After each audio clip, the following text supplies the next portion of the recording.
Islamic and all Judeo-Christian faiths have as their first story of natural-born humans that of Cain and Abel. And whether you're looking to the Bible or the Quran or the Torah as historical documents, or just looking for the golden braids in the wisdom developed over millennia and passed down to us as a gift from our ancestors, it's hard to imagine a better place to look than a story that is common to different religions and which is meant to be the first story of us in this place. But it's not where Rithika and I were looking. We were trying to develop an explanation for ourselves and then in turn an episode about mass shootings. We wanted to know why there were more mass shootings than days in 2023 and why mass shootings seem to be just steadily increasing. With great statistical accuracy, people are more and more wanting to do mass violence. Why?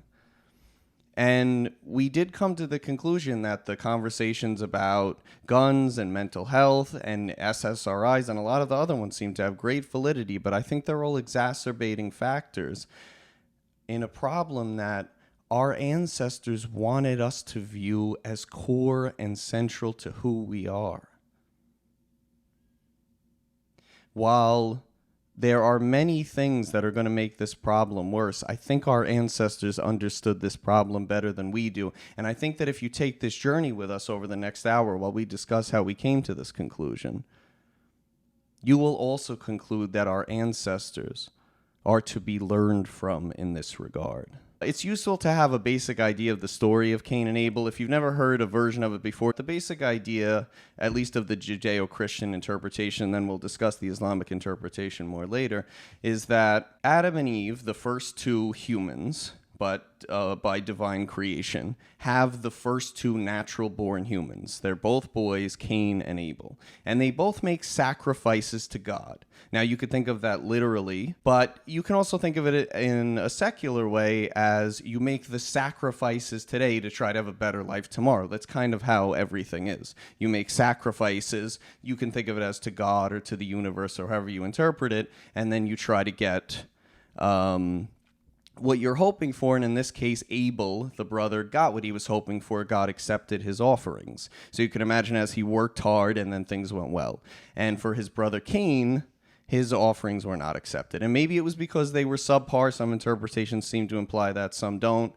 But for whatever reason, by comparison, Abel was getting the life he wanted and Cain wasn't. You can imagine it as, two boys in school, and one seems to fit great in the system, and he's the captain of the football team, and every girl loves him. He's got a beautiful girlfriend and more friends than he can handle. And then another guy is wishing someone would love him, and he's lonely, and he doesn't seem to be able to do any of the things people want from him, or maybe he's not trying hard enough or whatever. He, by comparison, feels bad about himself because his brother's sacrifices are accepted by God, by the universe. And then what he decides to do is to kill his brother, rather than to overcome the jealousy or whatever in some other way by making himself better. He destroys his ideal. And, I think that all of us as humans can relate to the feeling of Cain and know that that's the wrong way. It's like if you're in a couple with somebody and you think you have a pretty good relationship, but you hang out with another couple and they seem more in love than you guys do, and they fight less than you do, and they seem to have more fun than you do. And by comparison, you guys seem like a worse couple, and it makes you feel bad about yourself. And rather than think you should have a better relationship, you just hope that other couple gets hit by a fucking bus, so that you just, don't have to be compared to them, right? It's that feeling of just, I'd rather there not be something better so I'm not compared to it. It's more than jealousy. It's the spirit of Cain. It's an ancient thing. And I think that in understanding the spirit of Cain, we could better understand what's going wrong with our species. Welcome to the James and Rithika Show.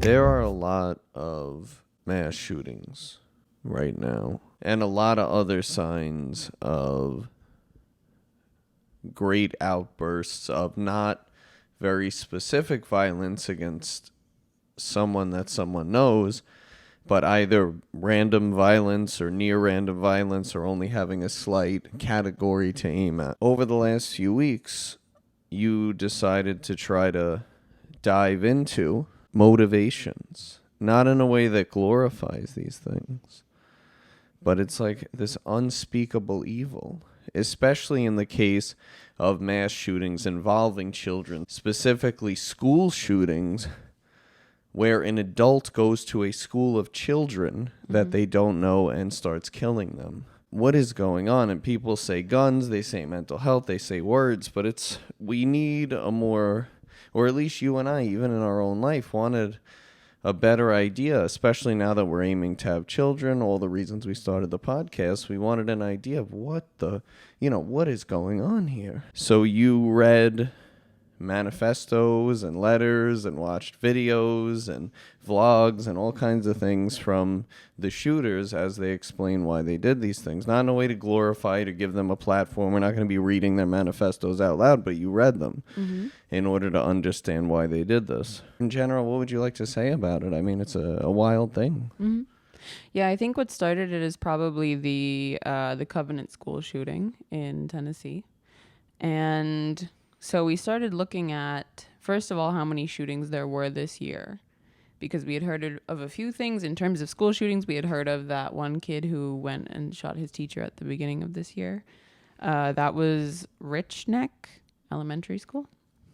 And so we decided I was like, let's look into this because it's something that feels like it's gotten worse over the years. And so while we were looking it up, we found out that we have had more mass shootings, not exclusively school shootings, but mass shootings this year than there have been days in the year, which is crazy. So there has been 163 mass shootings, and there have been 123 days this year. When was the first mass shooting of the year? The first mass shooting of the year was New Year's. There were 6 on New Year's Day.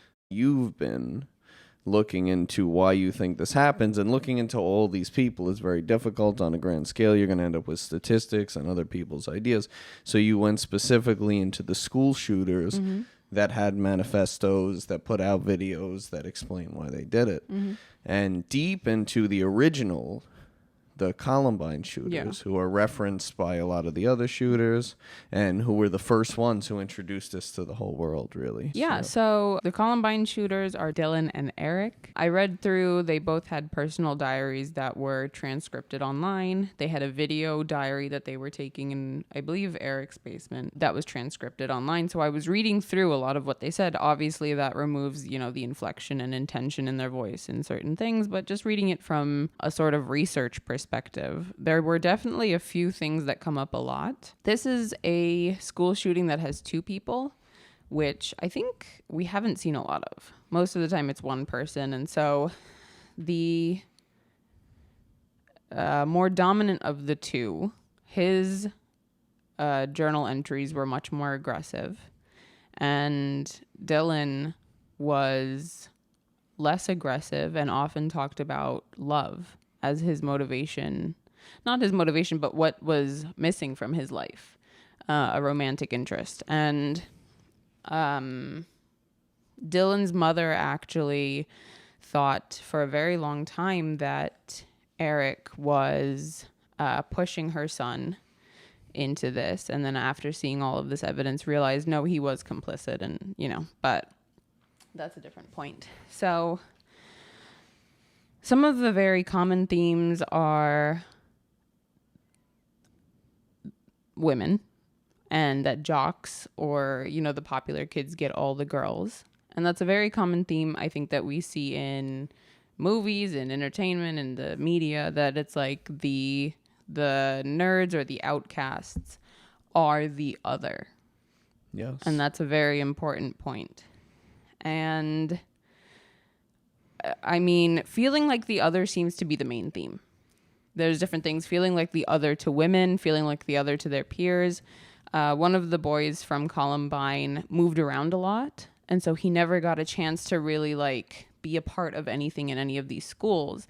And it made him feel like the other. He was always the weird kid. He was always the new kid. And that really affected his view of other people. Yeah, not to justify. I mean, you don't justify. These are horrible demons. They became demons. They became against the side on which we are. Yeah. What they did with their life was horrible. They're garbage. But it is crazy to think if someone would have reached out to them at different schools, maybe their most recent school, how maybe they could have been brought to the light and not become these demons who did this horrible thing. Yeah, it seemed like for years they felt like the other, they felt unaccepted. I have quotes that I believe we want to read out loud. And it's just very apparent the differences between the two boys. I'll read Columbine first and then go into other school shootings. The differences between the two boys that I've just discussed, where the one, Dylan, really was looking for love, and it seemed like that was our romantic love, rather, that was really missing. And then Eric being a more aggressive type, but also feeling still like the other. Before we even get into that, and absolutely we're going to get into that, they were the ones who took that first step. The person to first do something is very important in history. That's why we have the idea of the inventor. Mm-hmm. The idea comes out. So they are probably the most important ones. Mm-hmm. And then we'll go from them to others. Before we even start that, yeah, is that theme of being the other the prevailing theme through all of them? Did any of the shooters you look into seem like it was mainly anything else? No, it always seemed like the other. I went through a few different types and I tried to pick the ones that had the theme very strongly so that I could represent them in quotes. But I did go through several others. And in those other ones, that theme was still there. It was just a little more in the background. It felt a bit more covered up by violent thoughts or by wanting to be violent. But underlying, it's always that they feel they don't fit in. They feel that they are purposely being excluded almost, which is just, a very common theme, I think, in everyone's life. Feeling like the other is very disheartening. And so to constantly feel like the other, I think, turns these kids a bad way. Yeah, we've all seen people get bullied. Hopefully we stepped in. Have seen people viewed as kind of gross. Seen people who just really want a girlfriend or really want a boyfriend but can't get one. Mm-hmm. And you can imagine if you had all those things combined and you couldn't find friendship and you just felt like the universe was for other people and you felt like just an eternal victim and like you just the outcast, whatever, that you would turn against existence itself. And you may not think that that would be the central problem and what would lead to the greatest, most evil elements of our culture. Mm-hmm. But obviously, and we'll get more into this afterwards, but I'm going to let you start going down this road first. Obviously, the ancient wisdom speaks to this being the main thing, and we'll get into it afterwards. This is the main theme of Cain and Abel. Yeah. Which is the story of the first natural-born humans, the two first sons of Adam and Eve in Genesis. And it's also a story in the Quran, which we didn't know. We're now studying other religions more. We're learning that Cain and Abel is a central story throughout the world, throughout multiple religions, that the first time you really have humans and you let them participate in this game of life, free will, when the universe tilts more toward one person than the other for whatever reason, or God does, or smiles upon, accepts the sacrifices of. We'll go into many wordings, many interpretations. It's easy. I don't know. They thought that was the first thing to mention. They thought that was the biggest, pitfall. And look at this. The people who are doing the greatest, most horrible evil are saying, I don't feel like I'm part of what you were doing there. You all wanna have sex with each other and hang out with each other and make clubs with each other and give money and time to each other. And I'm not part of this. So you're against me. You're all the other. Mm-hmm. Society itself, being itself is like the other. Yeah. It's, nowadays, you wouldn't think that's the biggest thing to be afraid of, but look, it is. Yeah. It seems to be what the mass shootings maybe are about, and we're going to talk more and more about that at the core more than anything, maybe the only thing, essentially. And the fact that the ancient wisdom that we've been presenting also seemed to think, without there being even the ability to have mass shootings, that this was the biggest thing to look out for. We got to take this seriously as a people. Yeah. I mean, I think it would be smart to. Yeah. But yeah, please continue with the specifics, yeah. So now I'm going to read the quotes that I had read through. These were picked from their separate journals.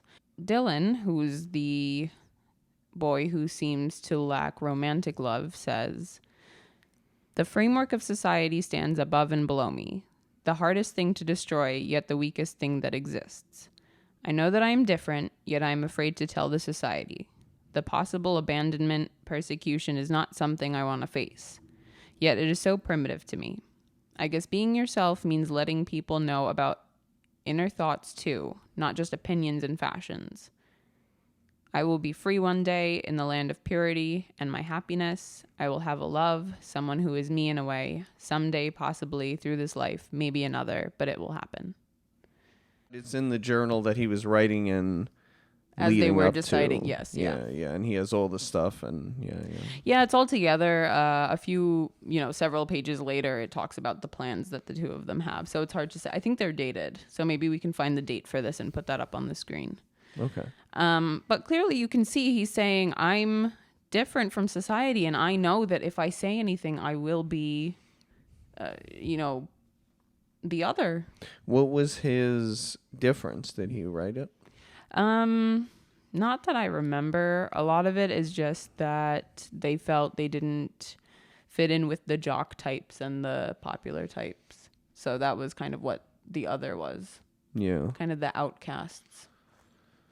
Yeah, I mean, they were young enough and there wasn't social media available, so they would have probably had to develop the specific ways in which they could have fit into society. But if all that was available to them was the classic jock, this and that, especially at the time of Columbine, which was decades ago, then you could see how you didn't need to be specifically something. You just didn't have to be the thing people wanted to feel like the other. Yeah. And in this case, they were probably very extreme ways. Yeah. And then also, as I mentioned, it seems like he was really looking for romantic love. In a lot of his entries, actually most of his entries were about romantic love in his journal, at least. When they had the video diary, which they filmed together, he didn't talk about love. So he didn't talk about that sort of thing in front of Eric. And he was the more submissive one. Yeah. Eric was the one pushing them, at least more. At least what it seemed, yeah. Yeah. Okay. And so, yeah, he just wanted love and he just wanted to be accepted the way that he was. He was afraid to tell the society. It's quite sad. And then Eric, who's the more aggressive one, and you can just see so clearly once I start reading this, the difference in how they view the society. Eric writes, "People want to be a part of something, a family, a service, a club, a union, a community, whatever. That's what humans want. Who cares what you as an individual thinks? You must do what you are told, whether it's jump off a bridge or drive down the right side of the road. Protesters in the past protested because the human race that was dominant, Gandhi, and the Brits or the king and the Americans wasn't working out. They had fault equals they failed equals their ideas didn't work." So immediately you can see he's not saying, like, he's not being submissive to the society that would exclude him. He's saying, no, that society is what's wrong. Like, he's saying you have to do what you're told. You have to just follow and be a follower. And, like, they just implement so many rules, and I don't want to follow those rules. It's interesting. He's such a child in the way that he even thinks about it, that he can't take any shot at affecting society, or it's, God, it seems like this guy with a different Eric could have gone a totally different way and tried to be, maybe he had to be an activist, whatever he had to be, come out as whatever he had to, but it's sad, yeah. Yeah. I have a second quote from Eric that's also about morals and society, and this one's also quite good. Eric's the tougher, Yes, more yeah. dominant one, okay. "Anything else is relative to the observer, but yet we try to have a universal law or code of what is good and bad, and that just isn't fucking correct. We shouldn't be allowed to do that. We aren't gods. Just because we are at the top of the food chain with our technology doesn't mean we can be the judges of nature. Sure, we can think what we want, but you can think and believe. You can judge people and nature all you want, but you are still wrong. Why should your morals apply to everyone else? So that's the opposite of what we said in our religion episode, which is very interesting. We said that religion is something like math that's out there and we discover it. But he feels that morals and religion, in the way that we talk about religion, is something that people are setting. And he's, again, feeling like an outsider, but he doesn't want to join in on that society. Whereas Dylan, you can kind of see he feels like he wants to be accepted by the society as he is. It's interesting that Eric is raging against the idea of right and wrong itself. You know, while you and I are getting ready to start a family and have children and plan these things out, we're saying we think you need moral structure. We think religion is well defined. This is what we're aligning with. He's saying right before he murders a bunch of children, oh, but it's not well defined. Mm-hmm. You know, and I'm not saying these are always the way that things line up, but it does often seem that way. You know, and we're hearing a lot more about Satanism as an idea. Maybe, I don't know why it seems to be in things that we hear more often, but it seems to be more the idea of self and making your own rules. And these don't seem so misaligned. It really is the idea of we're pro-human, pro-everything, pro-us all working together, versus we're atomized, which I think in our way of thinking does mean you're anti-human. The only way things work out best possible is if we work together. Yeah. You know, and we talked about that ad nauseum last episode, that things have to build over the generations to get better and better and better and better. You would just have one life. You want to tap into everything. Mm-hmm. And so, you know, you could just see if you're pro-human, if you're pro-everything, why you might align with one ideas, and why right before someone kills children, they might say the opposite of the kinds of things that we were saying right before we wanted to have a child. Yeah. It's interesting. That's so crazy. Yeah. Oh my God. And we didn't plan that. You had read this actually, after. You know, we I recorded don't that think other thing. I haven't read this quote to you at all. That's interesting. Well, I don't think you read any of these to me. No, I don't think so. We saved them for the episode. For the most part, I had some idea. In general, we've kind of been peeking at it, but mostly I've been working a lot lately, and we've been trying to get the house, and we haven't really talked about this. Yeah. That's very interesting. Yeah, I don't think that people really understand how the interest in the self and being so atomized can really hurt your view of society, but also can just hurt society. If everyone is all atomized, you know, there's no society, there's no group, there's no bubble, and I understand how difficult it is for these boys who were for so long excluded from society. I think that society used to be together a little bit more in these times. I think this was in the 90s. And I think versus now, people are a little more atomized because of COVID and different things. And there are more violent acts like these now. Yeah. It all seems to align. There does seem to be, as we've been talking about, this dichotomy of the ways to act pro-human, work together, build this thing, and the ways to be hedonistic and what we would call sinful. And you'll feel a lot of joy in the short term, and you'll get, it's probably not joy, whatever the fuck they felt. I don't know what you feel when you do something like this. Probably not. You're probably, I don't know. But the idea is it doesn't lead you to the places we want to go, and it just seems to, even while he's saying there's not a well-defined line between good and evil, it's as if he's so well aligning with our previous episodes and our ideas of good and evil that he's proving our point, at least to me a little bit. I'm not trying to overstep and act like I understand a person just from, a few quotes, but these are things that he's saying. Yeah, Eric, the angrier one, was rejected from the Marines. That's something that we had spoken about.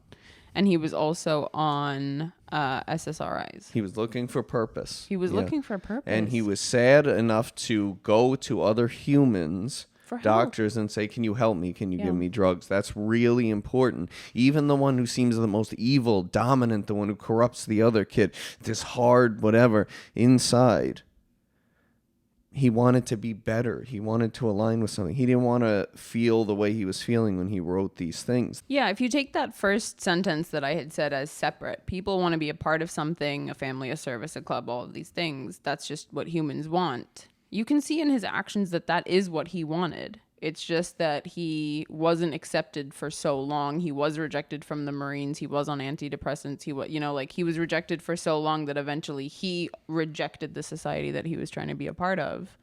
I mean, you can see how it progresses, and not in a way I'm not condoning, obviously, what they did. No, of course not. No, and we can keep saying that if it's necessary, but of course, as two people trying to start a family and have been talking about nothing but pro-family and pro-religion firms, obviously we're not standing up or trying to sympathize with these people.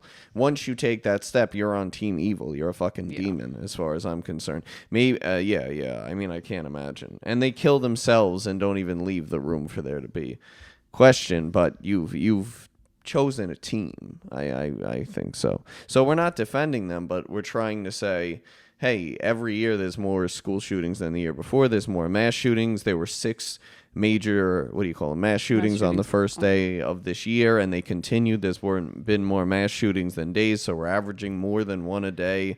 It's like, maybe we should say, hey, how could we start understanding why this is happening so much and how to avoid it? So I have much shorter quotes for the next two. This is William Atchison. Who's he? He was in the 2017 Aztec High School shooting. Okay. He references, I believe, both of these people reference Columbine, which is why I picked these quotes, but I might be incorrect in that. I read a lot of different, ones.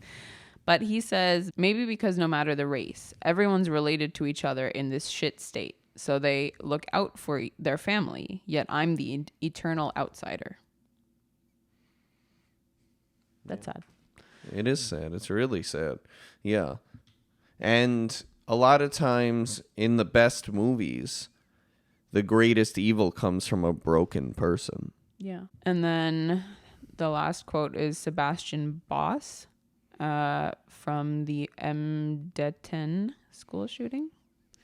And he said, and these are all from their journals or manifestos, depending on what they left behind.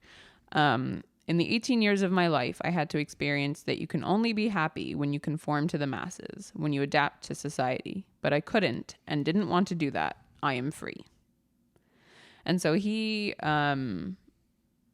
felt, you can see the difference kind of again in the way that these two are talking about it. William says, I'm the eternal outsider. It's kind of a downturned sentence. It's kind of, I want to be part of that. Like I wish I was part of that, and I'm always on the outside and I'm sad and then Sebastian is saying the only way you can be happy is if you're part of that, and I kept getting rejected, and so now I don't want to do that and I'm free of that.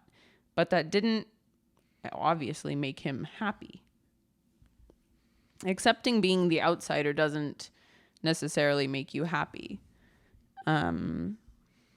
It really is up to people to band together and always, I mean, there shouldn't be outsiders in our society. You don't want to be Cain, but you also don't want to be Abel. And in the translations we read, don't see Abel as taunting, Cain or being a bad guy. He just happens to be, the kind of guy who does well and is successful and all these things, and the universe smiles upon him. But he still ended up dead. You still don't want to be Abel. You don't want to be Cain. So the solution, if you are scared of being Cain is never the answer. Those people are not happy. You don't want to be that. You don't want to murder children, murder yourself, and give up on life. That's a bad way to play this game, and we can dig more into them later, different versions of the stories. But when you're trying to think of how not to be Abel, and more particularly how not to have more Abels in society, so how not to have people killed, how to not have mass shootings, the thing that we're centrally talking about, you want to say don't other people. Mm-hmm. And I was thinking about that a lot recently because, even though we didn't go into the specifics, I had asked you, so what seems to be the thing a few days ago? You said, it seems to be this other thing, and I've been thinking about it, but we haven't really gone into things. Mm-hmm. And, with that shallow thought, I was able to fixate a bit on just the idea of the other. Mm-hmm. And I thought, okay, imagine you want to have everyone accepted. Then what do you do with murderers and rapists and pedophiles and different things? And I think the central answer is you have to have good law enforcement, good laws, quick response time. You have to have an accepting society, but as soon as someone does what we deem a crime, and we have to make sure that we have things set to be crimes that should be crimes, and that we don't get the law pushed in a bad direction under our feet, good people, then you want to have that. But then there is this gray area of when someone might be rehabilitated, what they've done wrong, when someone seems creepy, like they might do something. And so I think there's a gray area, and that's really unfortunate with the other, when someone might be dangerous, when they might rob you, when they might hurt someone close to you. That's a tough one. Yeah. It doesn't seem, though, in these situations that this applied to that. Maybe the ideas the people I'm describing do fit in with criminals, maybe, and with their own, maybe they do have a community when they're easy to describe like that. Maybe the worst thing is when, someone really feels like they can't be a part of things on a level that's doesn't have risk. I don't know. What do you think? What are your thoughts on all this? I don't know. It's hard. I think that the main counter argument I have for that is that Dylan and Eric both felt like outcasts, and they banded together, and they could have made their own little society. They accepted each other. They were best friends, but they didn't make each other better.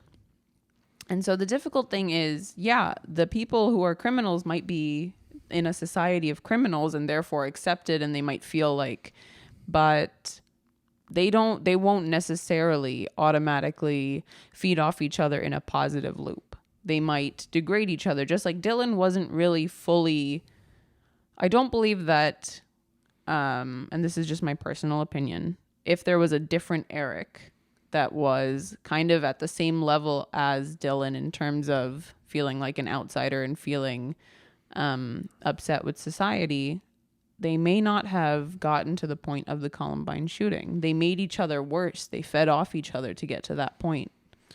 And it's more, I think, from what you've been saying, that Eric made Dylan more to his side of things. If you're someone who's already gone and taken the initiative as a young man to apply to the Marines, and you've gone to therapy and you've tried to work things out and you've gone on antidepressants, then you're a person of action. Obviously not good action. Yeah.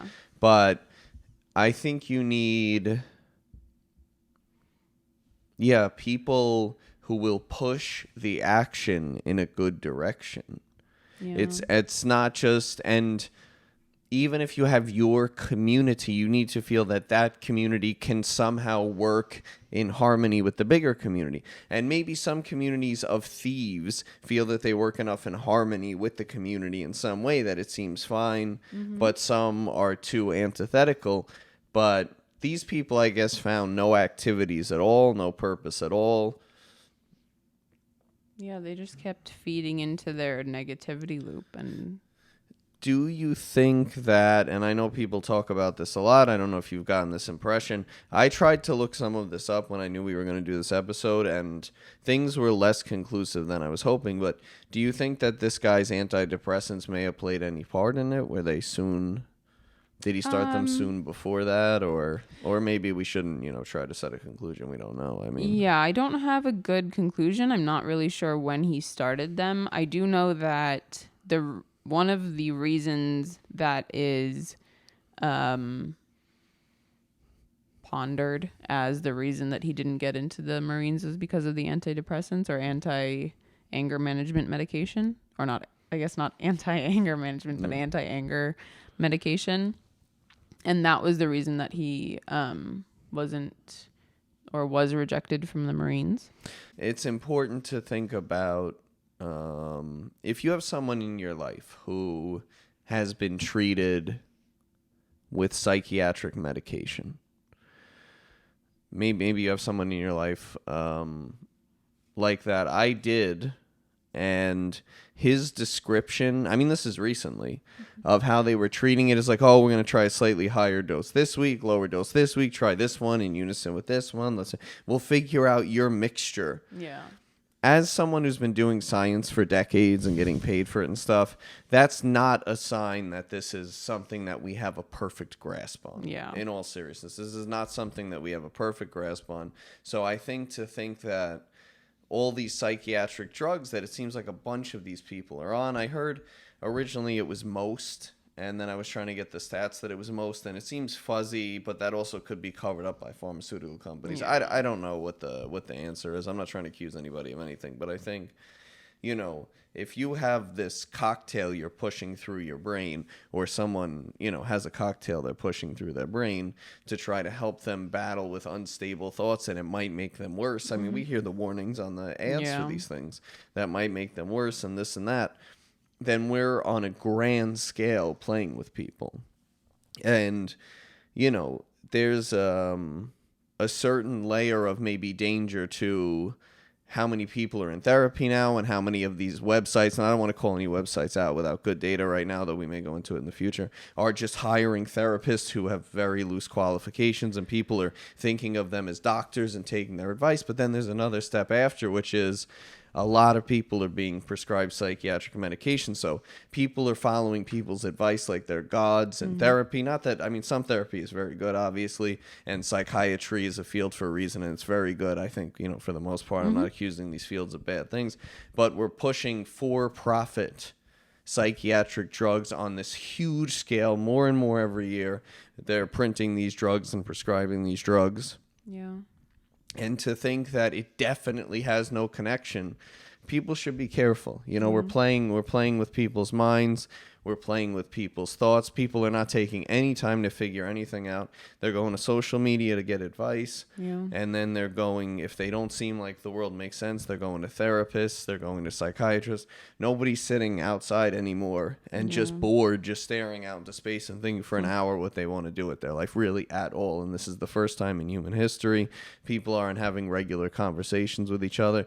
Now a lot of people are going to work and using AI to even do the task. They're just sort of in this, like, days where, okay, I could barely explain what I have to do, and that some AI does it, and then I'm on social media and I'm consuming this food that's not nutritional, and I mean, you know, and then on top of it, if we're going to play with people's brain chemicals, you know, let's be careful with all this.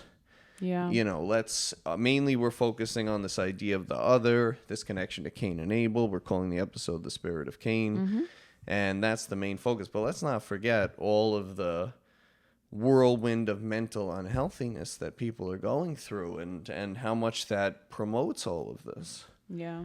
And I'm not saying it's the cause. I also don't know that it's more the cause or less the cause than these things. You know, we're not in these people's heads. Even maybe they don't know. Yeah. But at least if we listen to what they say, it's this idea of the other. So we want to focus a little more on that. Not all of the shooters were on psychiatric medication, which is what I found when I was doing my research. Not all had any common threads. Cell phones and social media weren't as big back then with these two.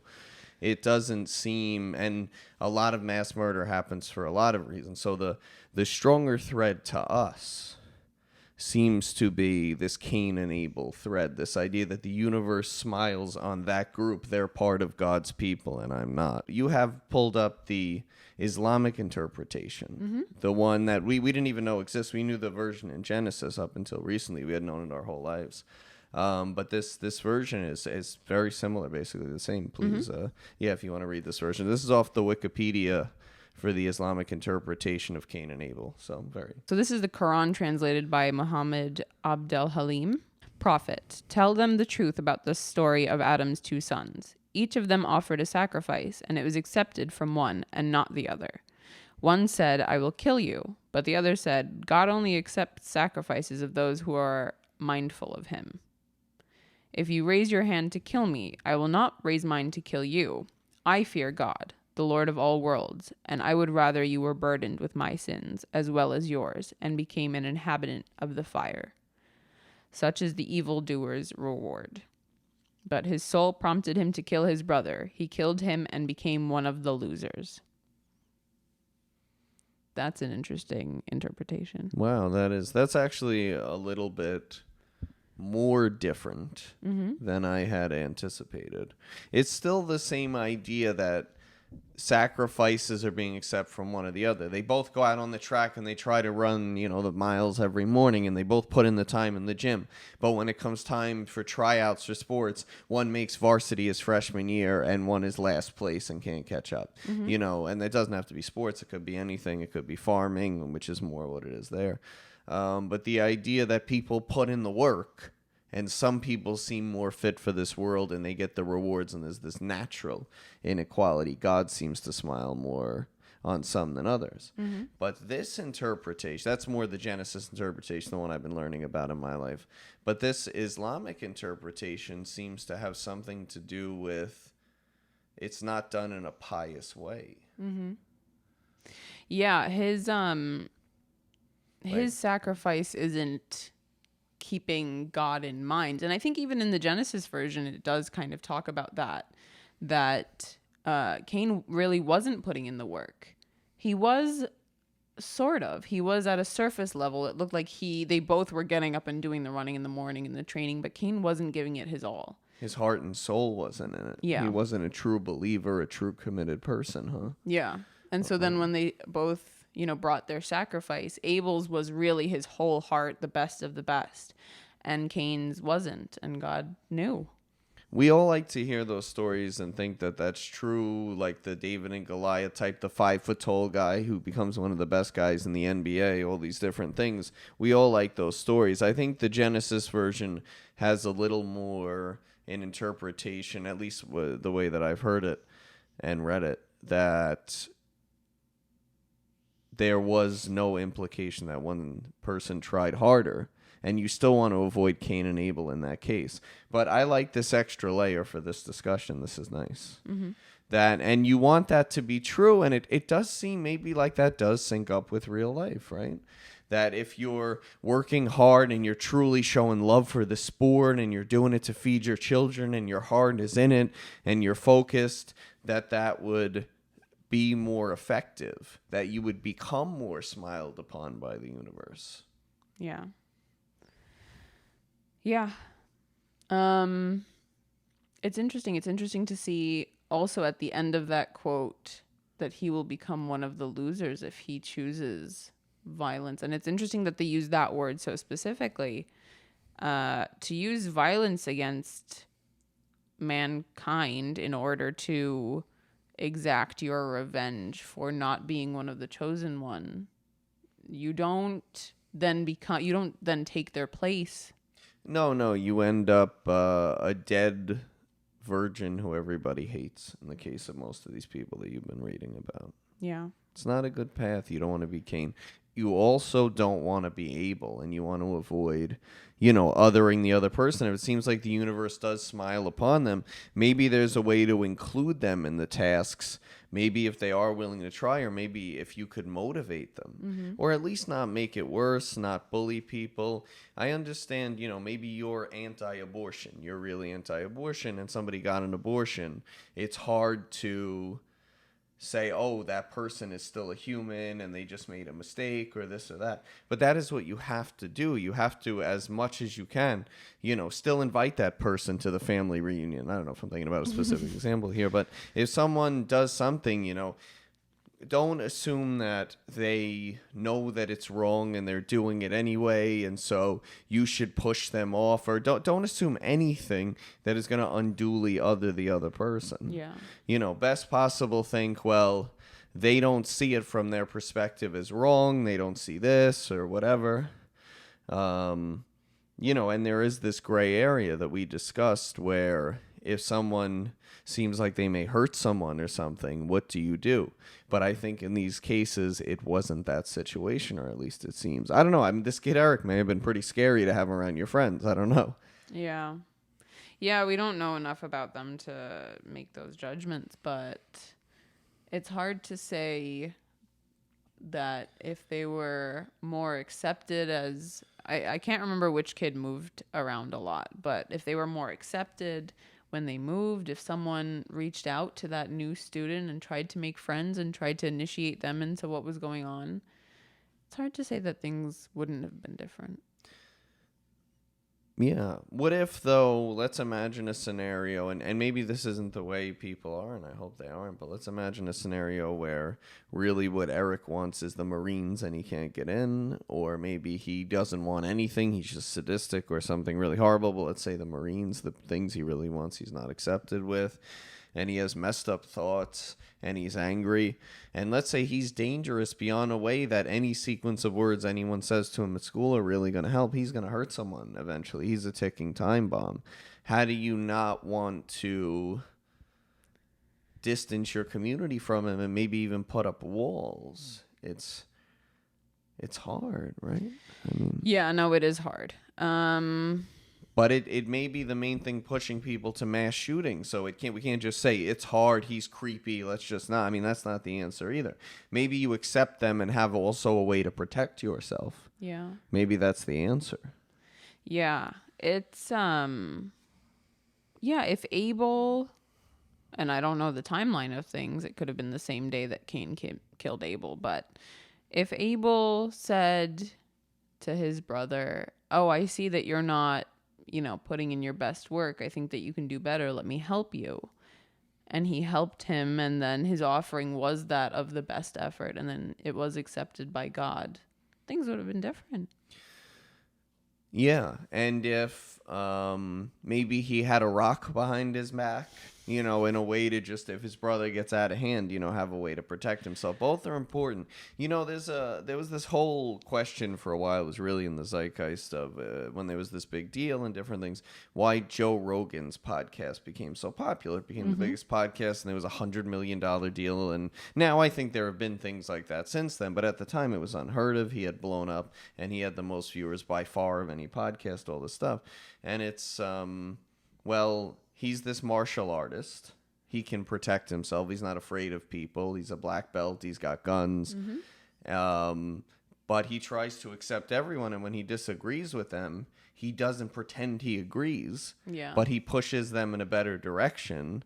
And he has some level of protection for himself. But he says what he believes will help the person, or at least that's what I've seen. And there was a guy who was a fighter famously, and he told him, you're not going to be the champ. You're out there getting brain damage. We should try to help you get a new career. And then he helped him get a new career. And there have been different situations.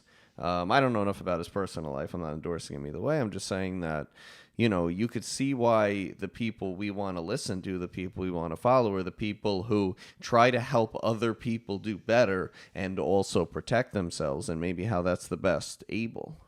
Yeah. Yeah, standing for what you believe in, but also being open to others and disagreeing with kindness. When it needs to be, or being kind maybe when you need to be, even if it goes against the tough narrative you're supposed to have. And I think the guy I just referenced is kind at many times. He's a very, very nice person. He seems, at least what he portrays. And I think that if you expand that out to society, so then the good in society is the Abel, and that bad force of, coagulating evil and cancer is Cain, well, maybe some of those cells can be brought in and things can be fixed. And as a whole, we should have good people who want to protect, and good people who want to expand in the middle and love and accept, and good therapists and good psychiatrists. And if there are people who could have done better by this guy, Eric, hopefully they did better by other people in the future and they learned their lesson. And, I want to think we're learning our lessons, but mass shootings keep happening more and more and more. And everybody's just, it's this, it's this, it's this. It's like, let's take it out of buzzwords for a second. The kids are dying. You know what I mean? Like, I know everything has to be buzzwords and political and votes and money, but like on some issues, we should just step out. And there's good examples of that, and I don't think we're going to get into any today. In AI, where there were certain ways where people were doing AI, and when certain methods were working really well, teams just jumped over and switched. And that doesn't usually happen in tech or even in science. People are stubborn with their ideas. But when things are moving fast enough, you got to just be reasonable. You have to pick a lane. You have to just do something. And in this case, I think people just need to look at really what's going on here and say, okay, this one thing has to not be a political issue.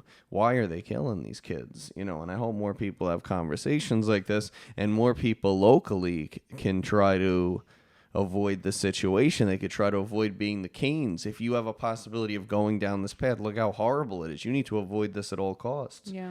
And if you don't, and you'll be a loser. And if you don't, look out for the Cains in your life. Yeah. Yeah, and try to be the kinder version of Abel that tries to help his brother. Yeah. And also protect yourself, protect your community, understand the danger. And I think that there are, in some ways, in some spots, win-win scenarios where someone may not think they're doing anything wrong and they're trying to be pro-human. Mm-hmm. They're doing what they think is right. You're doing where you think is right. And if you see them as, oh, they think this is wrong the way I do and they're doing it anyway because they're okay with doing wrong things or whatever, when it could be the scenario where you just have different perspectives, there's a place to win there where you can just be humans, understand you have a difference, let that be, and then you'll see that overall you're the same kind of person. Mm-hmm. And I think many people are pro-society, many people are pro-human, many people are pro-child. Remember, we've talked about that before. Mm-hmm. I think there's a good argument for that's how we got here. It's like there was a song Johnny Cash did with Bob Dylan. There's a lyric. I don't know which one of them wrote it or if they wrote it together. I know you're right for your side, and you know I'm right for mine, but we're just one too many mornings and 1,000 miles behind. Oh, yeah. Yeah, I like that song a lot. And it's just like at that point, those two are older and they're expressing that it's already too late. You don't want to be that. You don't want to realize later on that, oh, yeah, what I thought was them being evil was really just they were trying to be good and they just saw it one way. I was trying to be good. I saw it a different way. We just saw the same thing from a different point of view. They were right for their side. I was right for mine. Yeah. But now we're one too many mornings and 1,000 miles behind. We're not going to figure it out. We're lost. We just spent all Can't that time get back. fighting. Maybe the AI exists and we're 90 years old and everything is just lost and we've used everything for the wrong reasons and we wasted our youth and our time. I think we need to avoid those spots. If you have to other someone because you're afraid they're going to rape somebody or you're afraid they're going to steal from you or commit a crime, I understand. Maybe still try to, just keep them at an arm's length and I don't know what the solution is, some way to defend yourself that's very hard. But if you're in a situation where you just have another fellow person, another fellow citizen, another just whoever, a human being, and there's a political difference, othering them, feeling like you're on separate teams, it adds to this problem. Don't do that. There's no reason to do that. And having the possibility of ending up friends with someone, realizing one of you changing your mind to the other one's point of view, these things are the good scenarios. You walking away upset and telling your wife, oh, this Republican, this Democrat, this whatever word you don't like is whatever over there. That's not... you're going to end up one too many mornings and 1,000 miles behind. That's what's going to happen. Yeah. No, I agree. Yeah, you can't, you have to be open to understanding that for the most part, people are trying to do good and they might just be right for their side of the argument, but it doesn't mean that they're trying to be hurtful or evil. Could just be a perspective issue. Yeah. And we got to be really careful othering other people. It seems to be what's mainly behind the mass shootings, or that's at least been our conclusion. In our perspective, yeah. And maybe those people had to be the other, maybe whatever. We're not trying to get into whether things are redeemable, but if you see a situation in your life where you could avoid othering a person and you can get someone onto your side of things, well, I think that's a really good thing to do. And I think you help to avoid these problems. Make it a little less philosophical and a little more concrete. Michigan, which was in the news for water, a bunch of different problems, has outlawed backpacks at schools we were seeing earlier. Oh, you have it up. Very nice. You're not allowed to have any backpacks, even clear ones. Kids just have to carry everything bundled. And it's so that they can't bring weapons to school.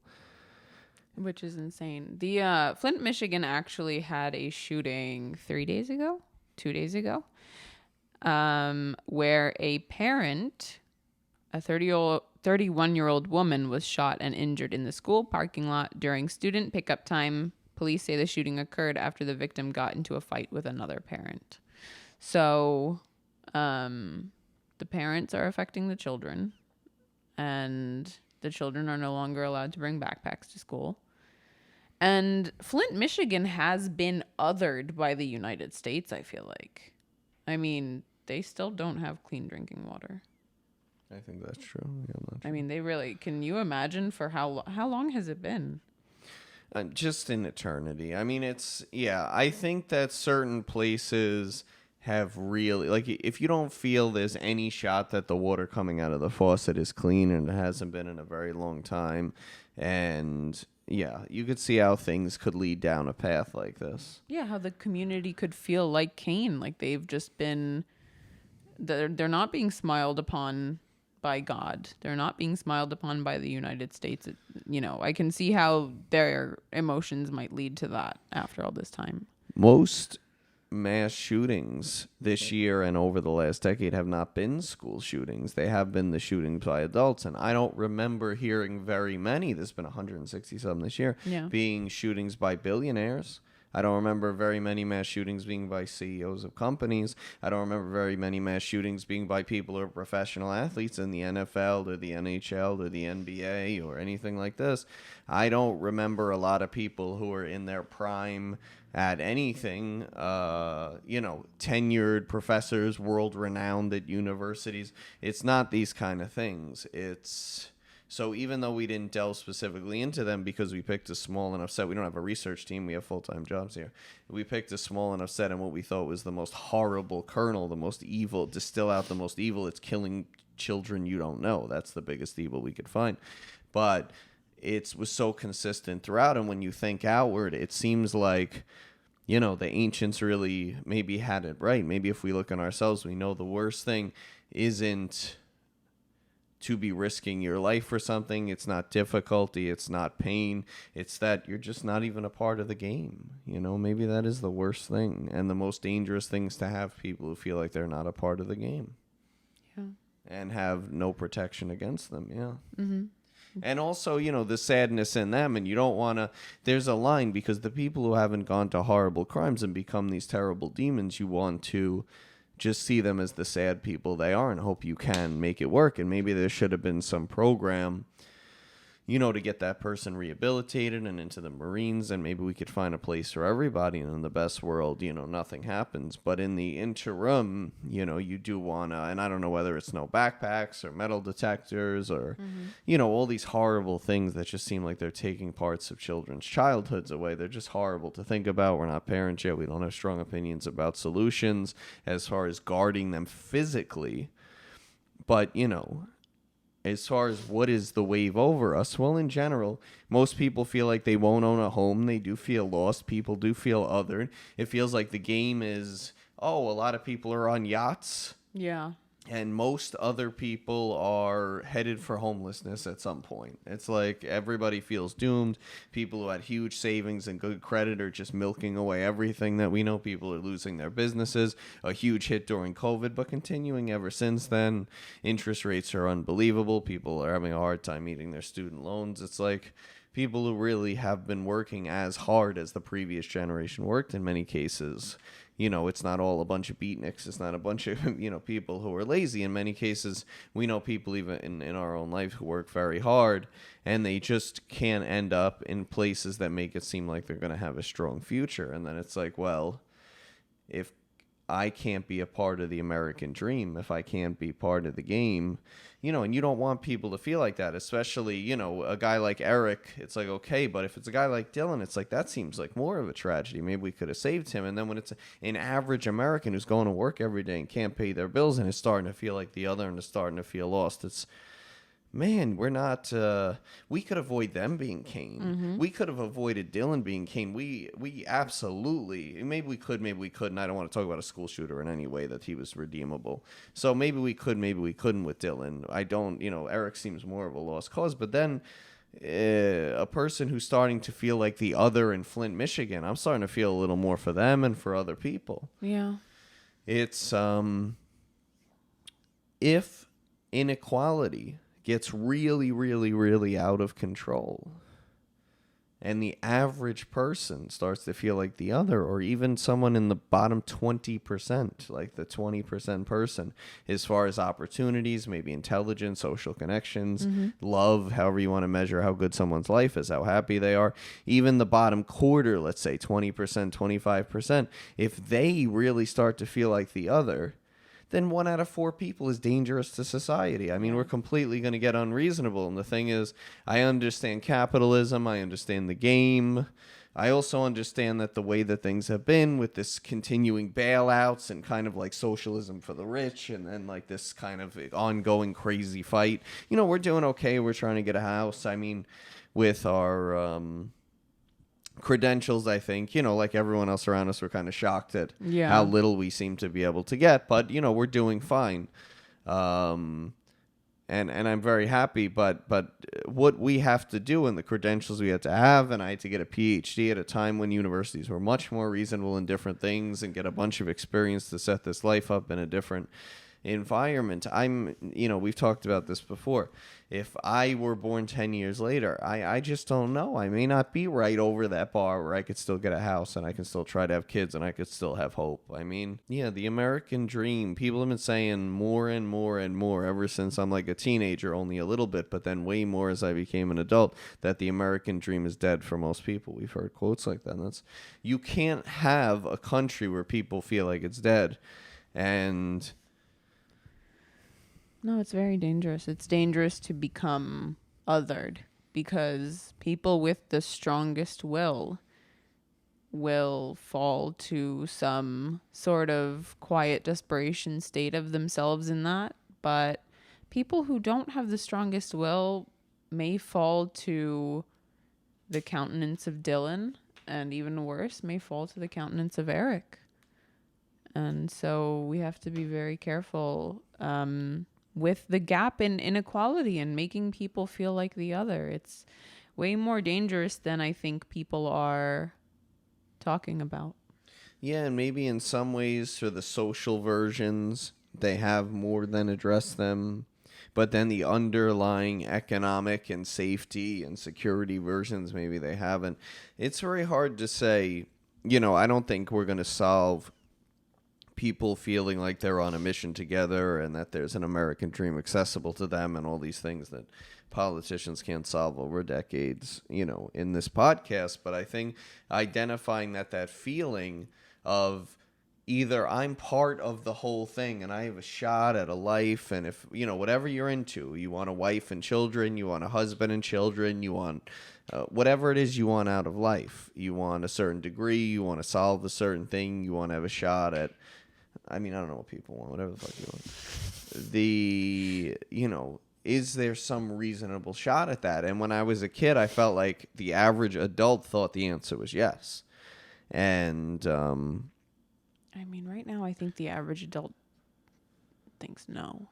My dad, he worked very hard. At times he had 2-3 jobs. He worked very, very hard. But my dad dropped out of high school in the 10th grade, and he raised a family of 5. And we all went to college, and things have been going well. Mm-hmm. And we still see him every Sunday, and he has a house, and, and my mom later on did help and did work, and, things were certainly tight at times and this and that.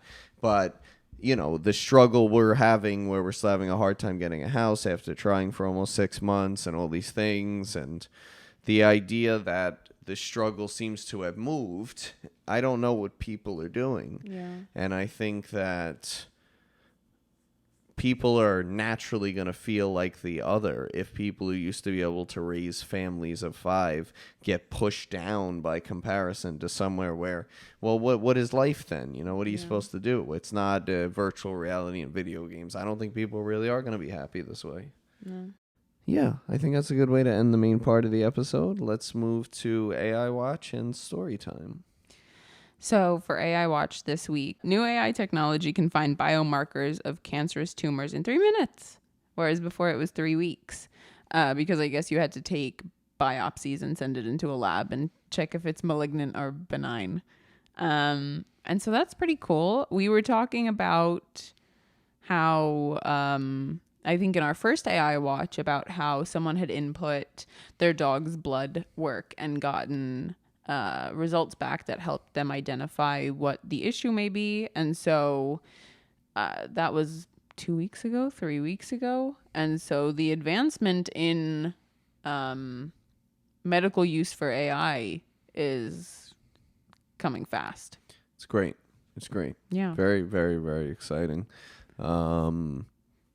our fight for cancer being boosted by AI is really, really cool. On the other end, there's a guy that's often referred to as the father of AI. We had watched a long interview, or at least I had watched a long interview with him. He's been working at Google for a long time, and he's been one of the big AI guys there. And he has joined the movement that seems to think AI is getting a little out of hand. That the current way it's being deployed for commercial use, the way that he thinks Google is using it, it can be used by bad actors. And if humans were able to get good at coming up with sequences of words that manipulate people well enough to change things so much through social media, be very sure that people are going to be very, very manipulated by AI. AI will copy and distill out what got people to fall for things and just keep creating more and more convincing narratives and more attractive pictures and more attractive videos and more attractive in terms of whether they scare you or whether they look good or whatever the thing is. It's just the power of the gods is just going to be sold to the highest bidder, I think. All right, to set up my story for today, which is pretty short, but the impact was big. Whenever I go like out to eat or anywhere and someone asks me, how are you doing? I always ask them how they're doing. Like, oh, how you doing? Oh, good. How you doing? You know, what's up with you? Whatever. I'm always asking people what's up with them very naturally. And I do care and I do like talking to people, and I'm glad that I do it.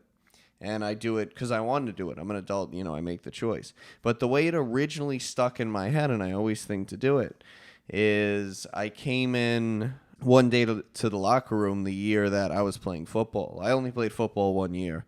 I wasn't very good at football, but I was good at wrestling. And so my junior year, I was this good wrestler. They had me play football. I tried being a corner. I couldn't catch those guys. I was okay to safety. I played one season, you know, but still I wasn't really a football player. Anyway, I came into the locker room and the coach was in there, or I was already in the locker room and the coach was coming in. And he said, "Oh, James, how you doing?" I said, "Oh, good." And he kept walking, and then he turned back and he said something like, "Yeah, I'm doing good too. Thanks for asking." Like yelled, like, and he like startled me. Yeah. And you know, it was just a surprising way for like adults to be, for anything to be. And it just like kind of shocked me enough at that moment. It was memorable enough. And this was a coach. This was someone whose opinion I cared about, that it really made me think about, when, you know, that exchange means something to some people. And I think at that moment, I probably had an over-skewed perspective and thought, it means a lot to adults in general. It means, you know, whatever. And that's how that got cemented into me. Yeah. So it's an interesting story. That's funny. He just yelled back at you. Yeah. My story is about little me, baby me. So when I was 2, my mom had me in a sort of mommy and me class. I think it was kind of like a preschool at the local park. And you go with, and the mom, or rather the parent, has to attend with you. And you participate in different things. They have you dress up for Halloween, different things. Like it's like a kind of like a classroom, but the parent's there with you. And so on one of the days, they had all of the parents sit in a circle and all of the kids sit on the parents' laps. And each kid took a turn going up to the middle of the circle and either introducing themselves or saying something, singing, doing some activity, and then going back to sit on their parents' lap. And so my mom tells the story. When it was my turn, I got up and I went to the middle of the circle and I did my thing. And there was a kid who had walked away from their parent and just like went off to play and whatever. And I guess I just didn't understand the name of the game. I didn't understand what it was. Instead of going back to my mom, I went to sit on somebody's dad's lap. And my mom was so embarrassed. And she was like, "Oh my God, I'm so sorry. Like, I don't know why she did that." And I was just sitting there like, not knowing what I had done wrong, because I just thought you just get up, you introduce yourself, and then you sit back down, and you just sit back down wherever, I guess. And I was a very friendly baby. I used to say hi to everybody. Anytime we were on walks, I would be in the stroller and I would say hi to everybody. I would sing songs to the bushes. I was a very friendly, happy baby. And so that was just a funny story from when I was little. Oh, Wow. That's nice. All right. Tremendous. Well, welcome to the James and Rithika show. Bye. Bye. Oh no.